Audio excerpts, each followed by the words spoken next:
É possível passar no concurso público estudando e trabalhando ao mesmo tempo? Eu já respondo que sim. E alguns vêm com uma segunda pergunta após a minha resposta. É fácil? Olha, eu já respondo logo de cara que o que foi fácil nessa sua vida?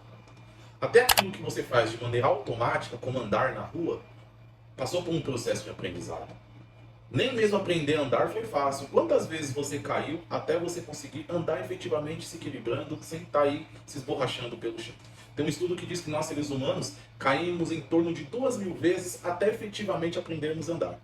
Se para você aprender a andar, você caiu 2.000 vezes, eu posso dizer que passar no concurso público é até relativamente mais fácil, porque você não vai precisar cair 2.000 vezes. Mas fácil, fácil propriamente não é. Eu vou começar aqui explicando a partir da experiência que eu tive na minha vida, uma experiência prática. A linha do tempo da minha preparação para concurso público eu costumo dividir em 3 etapas. Uma primeira etapa, em quando eu comecei a estudar para concurso público, que efetivamente tomei a decisão do concurso público, comecei a estudar, eu estava na faculdade de Direito. Não é qualquer estudo que eu estou falando, é um estudo efetivamente para concurso público. Não é aquele papo, eu estudava para as provas da faculdade, como é matéria de concurso, então eu estudava para concurso. Isso não existe.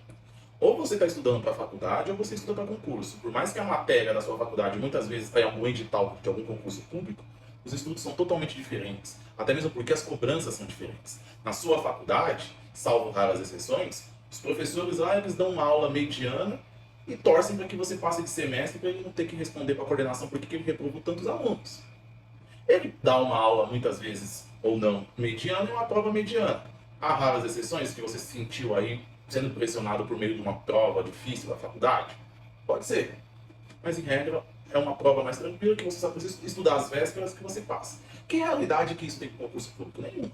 Então, eu, quando estudava para concurso público durante a faculdade, efetivamente era um estudo direcionado para concurso público. Eu tinha meu horário para levantar, meu horário para se alimentar, meu horário de ir para a faculdade, para o estágio, o horário que eu estudava matéria da faculdade e o horário que eu estudava matéria do concurso público. Perfeito. Essa foi a primeira etapa dos meus estudos. Qual foi a segunda etapa? Eu, recém-formado, fui fazer o quê? Prestar o exame da OAB. Na minha época, eu não podia prestar o exame da Ordem dos Advogados do Brasil no 5º ano, como é hoje. Eu tinha que estar formado, pelo menos colado grau, para eu poder prestar o exame da OAB. Então é natural um bacharel em Direito na minha época, por um período, não ser nada. Não ser estagiário porque não tem mais um vínculo com a faculdade, também não ser advogado porque ainda está prestando o exame da OAB. E aí, por mais que eu passei no meu primeiro exame da OAB, teve um intervalo entre minha colação de grau e até ser o número da minha OAB. Esse período foi um período que eu fiquei só estudando. Eu não tinha mais o meu estágio, eu também não tinha uma OAB caso eu quisesse trabalhar, e eu não tinha outra coisa para trabalhar que não aquela nova fase da minha vida, que era a advocacia. Então eu fiquei um período só estudando. Passei na OAB e ainda continuei só estudando para concurso público. O dinheiro começou a ficar curto, aliás, muito curto, porque curto sempre foi. E aí então fui trabalhar. Fui advogar para instituições financeiras, fui advogado de banco, propriamente dito, e também, claro, eu acabei tendo um processo ou outro dos amigos do bairro. Então eu passei por 3 etapas de preparação. Uma conciliado com as obrigações da universidade, uma em que eu só estudei, o que não é pouco, mas quando eu falo só estudei, é no sentido de comparação quando você estuda e trabalha, e um outro período, terceiro, que eu trabalhava e eu estudava. E agora eu vou te fazer a pergunta. O que você acha? Qual foi o período que eu acabei rendendo mais nos meus estudos? Se você respondeu que o período que eu rendi mais foi aquele período em que eu só estudava e o período que eu rendi menos foi o período que eu estudava e trabalhava, você errou. É justamente o oposto.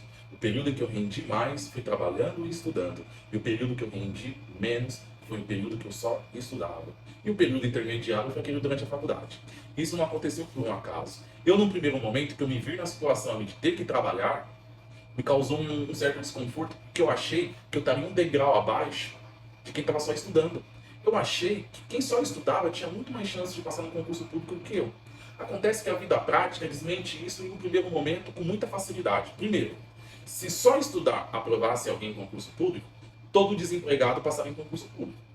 Todos os aprovados em concurso público seriam desempregados antes disso, é isso que acontece. Aliás, a segunda coisa que eu quero falar é justamente o contrário. A maioria dos concursos, se não talvez todos os concursos, a maioria dos aprovados trabalhavam e estudavam.